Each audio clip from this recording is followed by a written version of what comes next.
Avec Alien Covenant, de nombreux fans ont été déçus. Bien que le film soit visuellement impressionnant, il n'a pas répondu aux attentes, laissant beaucoup de questions sans réponse et des choix scénaristiques qui ont dérouté. La saga semblait s'être égarée en cours de route et les fans n'y croyaient plus. En 2024, Alien Romulus arrive enfin avec la promesse de retrouver ce qui a fait le succès de la saga. Une tension intense, une horreur palpable et un retour aux racines qui ont fait le succès d'Alien.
C'est parti pour l'histoire d'Alien Romulus, film sorti en 2024. Dernier chapitre de notre story consacré à la saga Alien. Un film qui a su relancer l'intérêt de la saga après des années de déception et de division au sein des fans. Quoique j'ai l'impression qu'on n'en a pas terminé avec ça et qu'on continue toujours à s'étriper autour de notre xénomorphe préféré. Suite à l'échec public et critique d'Alien Covenant en 2017, la saga Alien se retrouvait à un tournant critique de son histoire. Le film de Ridley Scott, bien que visuellement impressionnant, avait déçu de nombreux fans. Des mystères laissés en suspens, des choix scénaristiques déroutants et une direction qui semblait à l'opposé de ce que la franchise avait créé de meilleur ont laissé une sorte d'amertume. La saga autrefois emblématique de l'horreur dans l'espace semblait avoir perdu son âme. Les espoirs de voir un jour une véritable résurrection semblaient aussi s'être envolés. Mais au début des années 2020, un vent de changement a soufflé. En 2019, la 20th Century Fox a été rachetée par Disney, ce qui a jeté un doute supplémentaire sur l'avenir de la franchise Alien. Une série télé était aussi envisagée pour approfondir l'univers. Ce projet semblait être une tentative de relancer la saga sur un format différent, mais il a vite été avorté. Disney, une fois propriétaire de la Fox, a décidé de prendre une direction très différente. Mais alors que l'incertitude planait sur la franchise, un autre projet a vu le jour, Alien Romulus. Cette nouvelle aventure a été conçue comme un retour aux sources. En 2021, la décision de relancer la saga sur grand écran a été finalement prise, et c'est dans ce contexte de restructuration et de nouveaux objectifs que la production a commencé. Initialement, Alien Romulus était prévu pour une sortie en streaming sur Hulu, intégré depuis à Disney+, mais les choses ont pris une tournure différente en 2022 lorsque le cinéaste uruguayen Fede Alvarez a été confirmé à la réalisation. Finalement, après une période de doute et de réévaluation, Alien Romulus a été confirmé pour une sortie en salle en 2024. Alvarez, connu pour ses films comme Evil Dead en 2013 et Don't Breath en 2016, a été choisi pour apporter une vision moderne et intense à la saga. Sa proposition était simple, revenir à l'essence même d'Alien, avec cette atmosphère oppressante et cette horreur tangible, tout en évitant de se perdre dans des explications trop complexes. Un film qui ne serait pas directement lié aux précédents opus, mais qui respecterait profondément l'esprit de la saga originale. Alvarez n'était pas seulement un fan de la saga, il voulait aussi redonner vie à ce qui avait fait le succès du premier film de 1979, tout en insufflant de la nouveauté. Le cinéaste, qui a grandi à Montevideo, en Uruguay, a toujours été fasciné par l'idée de quitter un environnement oppressant, à la recherche de quelque chose de meilleur, faisant écho à sa propre histoire. Ce thème récurrent dans ses films se retrouve bien sûr dans Alien Romulus, où ces personnages, coincés dans une station spatiale isolée, tentent d'échapper à leur destin tragique. Le réalisateur Fede Alvarez a partagé son idée du film lors d'une simple conversation avec l'équipe de Scott Free Productions, la société de production de Ridley Scott. Il leur a dit qu'il espérait voir un film comme celui-là, un film qu'il aurait aimé voir en tant que fan. Cette idée, née d'une passion sincère pour la franchise, est finalement ensuite devenue réalité. Le film se distingue par son approche à la fois intime et tendue, loin des scènes d'action effrénées qui caractérisent certaines productions modernes.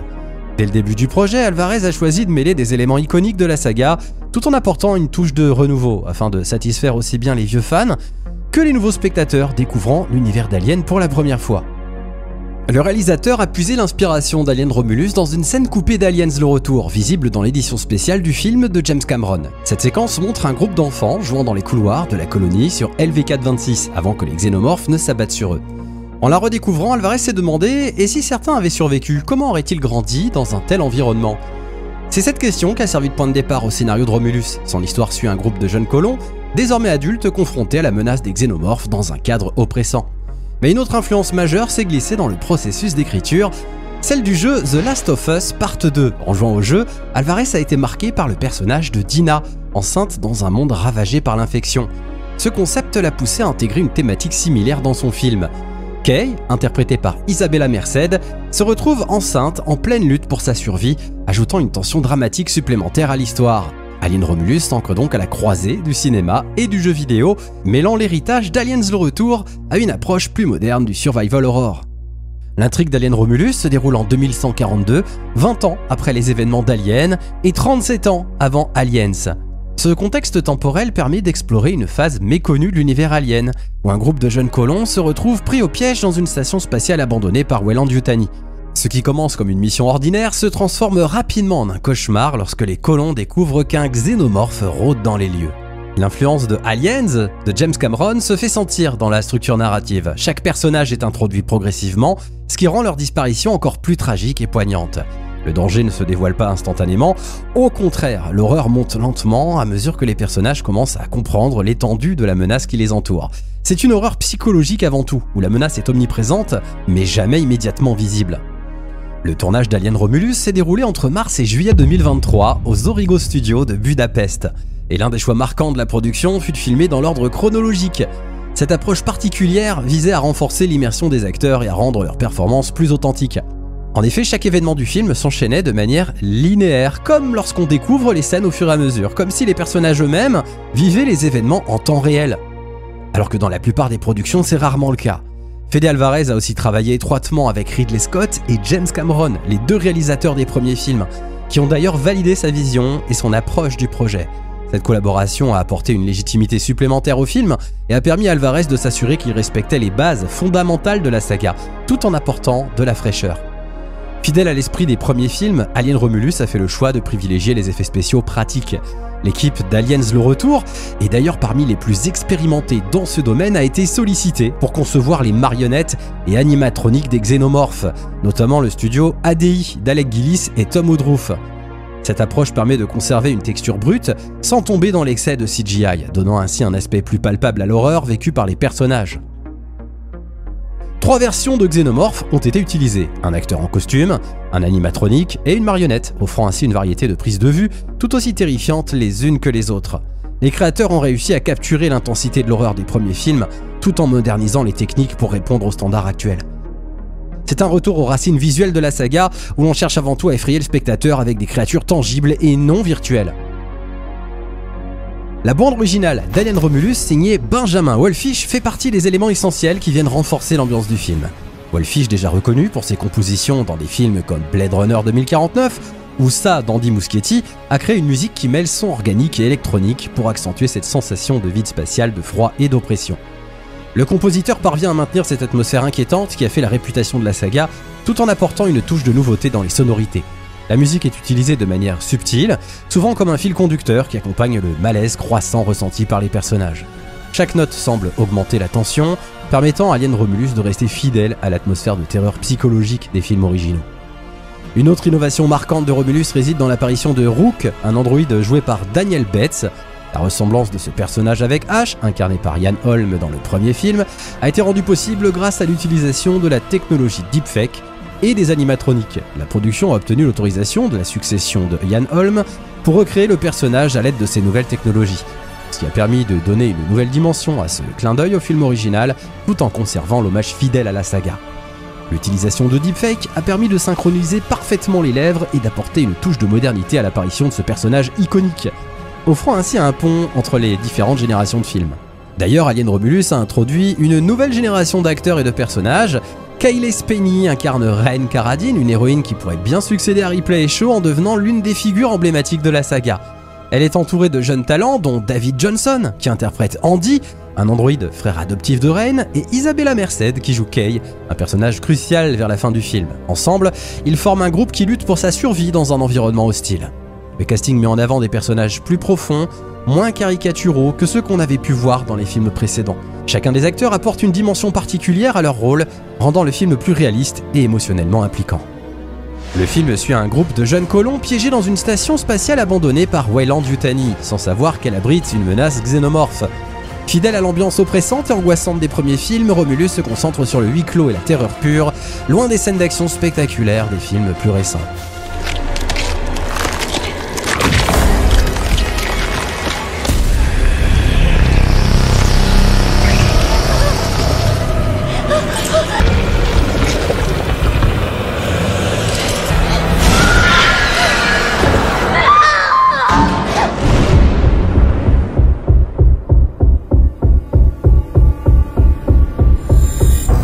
Le 9 février 2142, un vaisseau automatisé de la Weyland-Yutani récupère un morceau du Nostromo dérivant dans l'espace. À bord se trouve un cocon, duquel le xénomorphe original est extrait.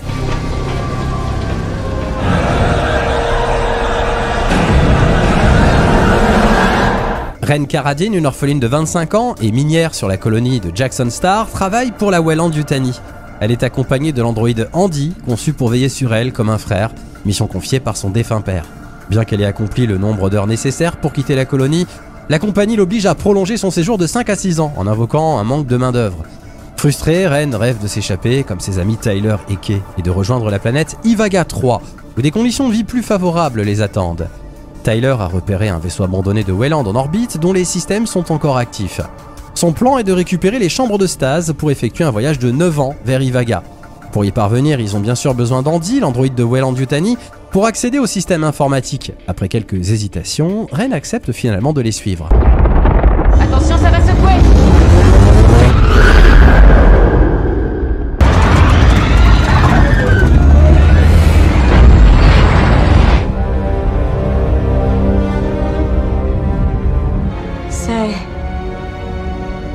Oui. C'est lui, c'est notre soleil. Arrivé sur la station spatiale Renaissance, en perdition et divisée en 2 compartiments, Romulus et Remus, ils découvrent que les chambres de stase ne peuvent pas maintenir les passagers durant toute la durée du voyage. Après avoir transféré les chambres dans leur vaisseau, le Corbellan 4, Tyler, Bjorn et Andy partent chercher du carburant, mais ils tombent sur une scène de carnage et libèrent accidentellement des facehuggers. Je sens plus mes doigts.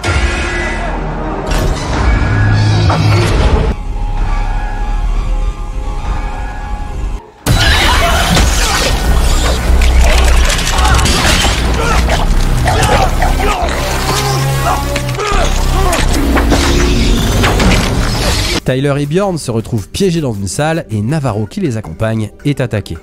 Rain, avec l'aide de l'androïde réparé Rook, découvre que les scientifiques de la station avaient récupéré un xénomorphe dans les débris du Nostromo. La créature, qui était en hibernation, s'est échappée après 20 ans et a tué tout l'équipage. Navarro, désormais infecté, succombe à l'apparition d'un chestbuster. Bjorn et Kay, tentant de fuir, sont attaqués à leur tour par la créature et leur vaisseau, le Corbellan, s'écrase. La station spatiale menace de se désintégrer à cause du choc. Ren, Tyler et Andy doivent donc se frayer un chemin à travers les facehuggers pour rejoindre le Corbellan. Mais lorsque Kay est capturé par le xénomorphe, Ren réalise qu'Andy obéit désormais aux ordres de Weyland. Ils sont conduits vers un laboratoire où Rook leur révèle que le sérum qu'il a créé à partir du sang de la créature pourrait permettre à l'humanité de coloniser l'espace sans être limité par l'évolution naturelle. C'est quoi ça? Sûrement une de leurs saloperies d'armes biochimiques.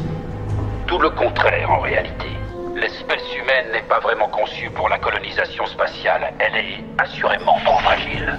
Dans les corps des parasitoïdes que j'ai conçus à partir de l'ADN du xénomorphe, j'ai découvert un fluide. J'en ai fait le miracle que M. Weyland a cherché jusqu'à sa mort. Le feu de Prométhée. L'offrande divine à l'humanité. C'est l'amélioration tant espérée et plus que nécessaire pour l'humanité.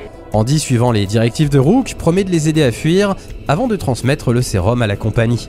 Ren et Tyler s'aventurent dans un corridor devenu une ruche alien et retrouvent Kay gravement blessée. Pour la sauver, Tyler est prêt à injecter le sérum, mais Ren refuse. Alors que l'ascenseur arrive pour les sauver, Tyler se sacrifie pour protéger Ren avant d'être emporté par un alien. Ren et Kay se retrouvent donc seuls et Andy est hors service. Mais à tous les deux, merci pour l'aide inestimable que vous avez fournie à la compagnie. J'ai lu un bouquin super sur la gravité zéro. J'arrivais plus À le poser. Qu'est-ce que tu fais? Je coupe le générateur de gravité.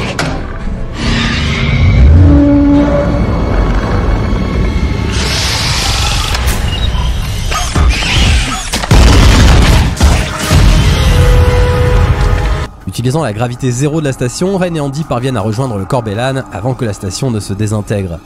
Une fois à bord, Ren découvre que Kay a ingéré le sérum et donné naissance à un xénomorphe mi-humain qui tue sa propre mère avant d'attaquer.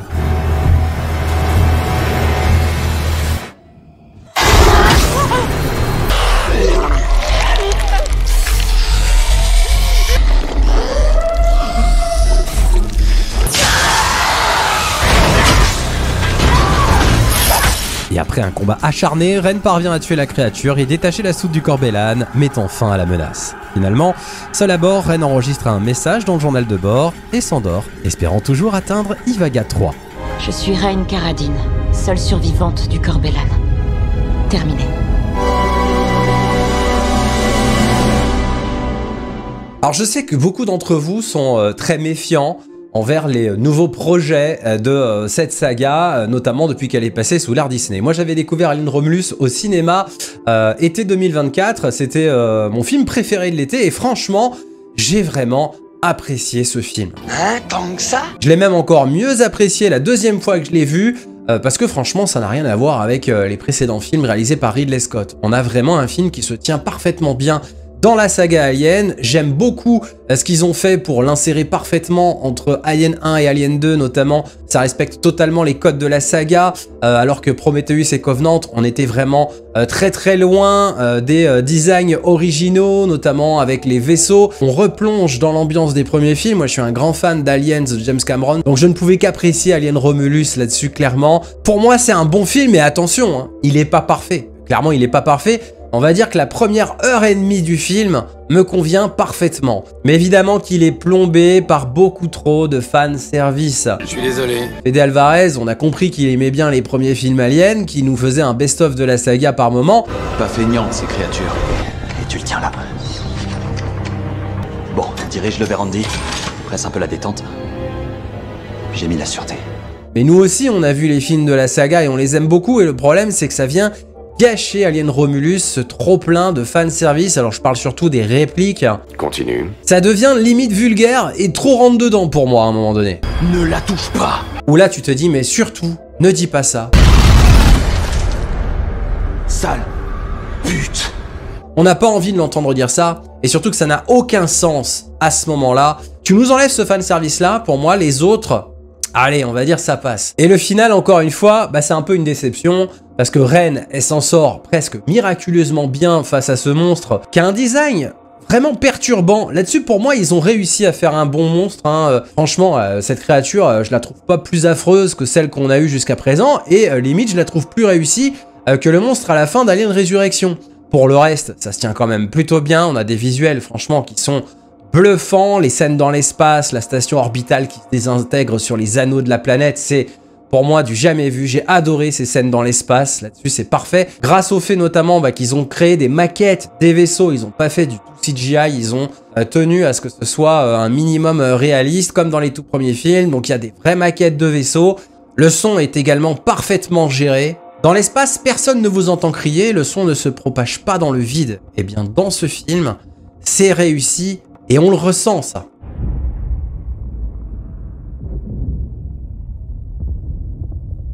Au niveau des effets spéciaux, c'est pas pour rien que le film a été nommé dans la catégorie meilleurs effets visuels à la dernière cérémonie des Oscars. Alors il n'a pas remporté l'Oscar, mais en tout cas il a tout de même été nommé. La mise en scène de Fede Alvarez est très réussie, même si je trouve qu'il a toujours un petit peu de mal à filmer les aliens, même jeûner en filmant les aliens solo. Je trouve que c'est des scènes quand même qui marquent un petit peu plus que les aliens dans Alien Romulus. Le soin apporté aux détails des commandes des vaisseaux est vraiment top. Je veux dire les boutons, il y a du rouge, de l'orange comme dans les premiers films. Terminé avec le néon bleu et les hologrammes de Ridley Scott qui nous mettaient partout dans Prometheus et Covenant.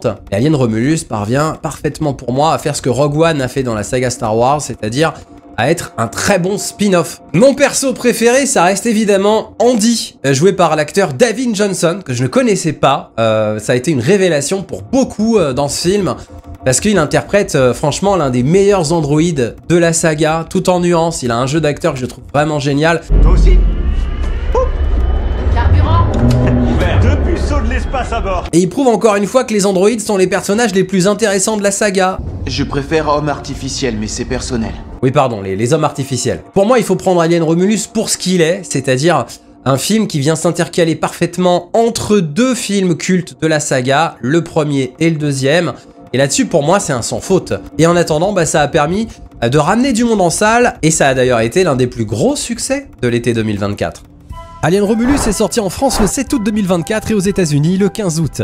Il a été globalement bien accueilli par le public, malgré quelques critiques. Le film a réussi à redonner une dimension horrifique à la saga, bien que certains aient trouvé qu'il s'appuyait trop sur des références aux films précédents.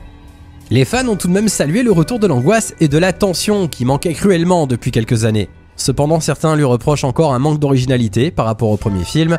En revanche, il a permis de regagner la confiance d'un public déçu par Alien Covenant et Prometheus.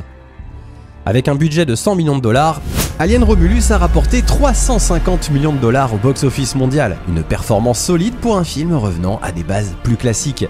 Comparé à Covenant, qui avait rapporté environ 240 millions pour un budget similaire, Romulus a surpassé les attentes et prouvé que la saga avait reconquis son public. En comparaison avec Prometheus, qui avait généré 403 millions de dollars pour un budget de 130 millions, Romulus a surpassé les résultats de Covenant, mais est également devenu le deuxième plus gros succès de la franchise en termes de revenus, malgré un budget plus modeste. Cela témoigne du retour en force de la franchise et de l'engouement renouvelé des fans pour l'horreur et la tension caractéristique des premiers films de la saga.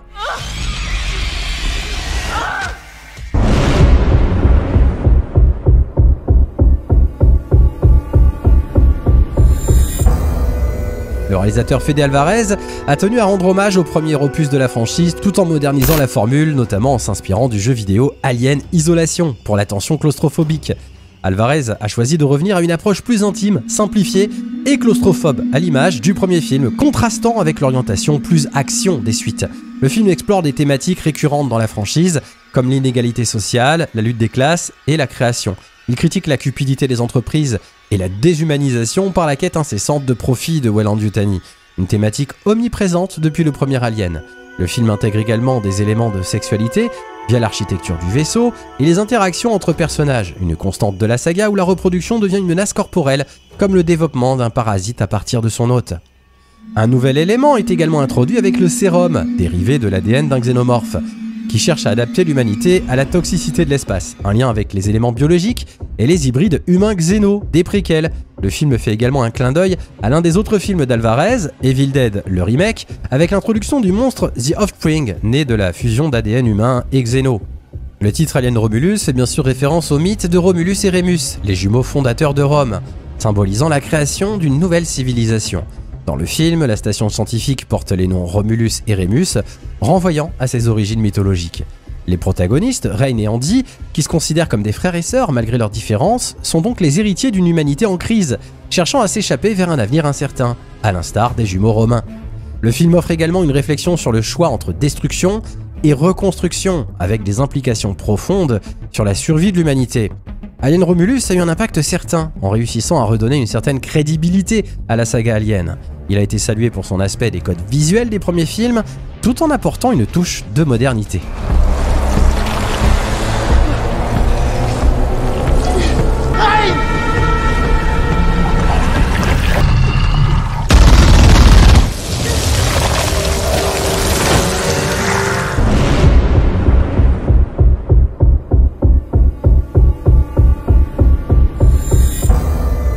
Alien Romulus a insufflé un nouveau souffle à la saga Alien. Bien que certains puristes aient encore des réserves, et je les comprends, il est indéniable que ce film marque un tournant décisif pour raviver l'intérêt du public. À l'image de Prey, dans la saga Predator, Romulus montre que les franchises classiques peuvent encore se renouveler tout en restant fidèles à leurs racines. La tension et l'horreur psychologique ont enfin retrouvé leur place. Il démontre aussi que la licence Alien a su se relever après des années de doutes et de divisions. Fort du succès rencontré par Alien Romulus, Fede Alvarez a exprimé bien sûr son enthousiasme à l'idée de réaliser une suite. Il a d'ailleurs déjà évoqué quelques pistes pour l'intrigue, notamment l'exploration des aventures de Rain et Andy, les derniers survivants sur la planète Ivaga, celle qu'ils espéraient atteindre depuis le début du film. Mais Alvarez précise que cette suite doit être abordée avec une certaine distance, et ne doit surtout pas être précipitée. Il évoque d'ailleurs le délai de 7 ans qui sépare Alien et Aliens le Retour, comme une référence pour le temps nécessaire à une telle production. Un délai qui coïncide d'ailleurs étrangement avec le temps réel du voyage de Rain et Andy qui sont actuellement plongés dans leur caisson cryogénique pour rejoindre la planète Ivaga 3. Et puis il y a aussi la très attendue première série Alien intitulée Alien Earth. Alien Earth est une série télé de science-fiction et d'horreur créée par Noah Hawley, à l'origine de 2 excellentes séries, Fargo et Légion. La série se déroule 3 décennies avant les événements du film Alien de 1979. La série est produite par Ridley Scott et Noah Hawley. L'intrigue se déroule en 2120 lorsqu'une mystérieuse navette spatiale s'écrase sur Terre. Une jeune femme nommée Wendy et un groupe de soldats tactiques découvrent à l'intérieur de l'épave une forme de vie extraterrestre constituant une menace colossale pour la planète. Un scénario qui n'est pas sans nous rappeler les projets qu'avait notamment évoqué Joss Whedon pour la suite d'Alien Resurrection. Au casting principal de la série, nous allons retrouver Sydney Chandler dans le rôle de Wendy, Timothy Olyphant dans le rôle de Kirsch et Alex Lauter dans un rôle inconnu à ce jour. Aux États-Unis, Alien Earth est prévu pour une diffusion cet été sur Disney+ et Hulu. La production s'est d'ailleurs achevée en juillet 2024 et la série est actuellement en phase de post-production. Un premier teaser a été diffusé en novembre 2024, montrant le xénomorphe sur Terre et suggérant que la série explorera comment ces créatures ont atteint notre planète. Avec Alien Earth en préparation et une suite Alien Romulus déjà confirmée, la saga a donc de beaux jours devant elle. Disney n'a pas racheté la Fox pour sacrifier Alien, mais pour redonner à ses franchises la place qu'elles méritent. La saga semble prête à redevenir la référence incontournable du cinéma de SF. Nous sommes d'ailleurs probablement à l'aube d'une nouvelle ère pour Alien, qui pourrait explorer de nouveaux aspects fascinants de l'univers, tout en restant fidèle à l'ADN de la saga. Fuyez.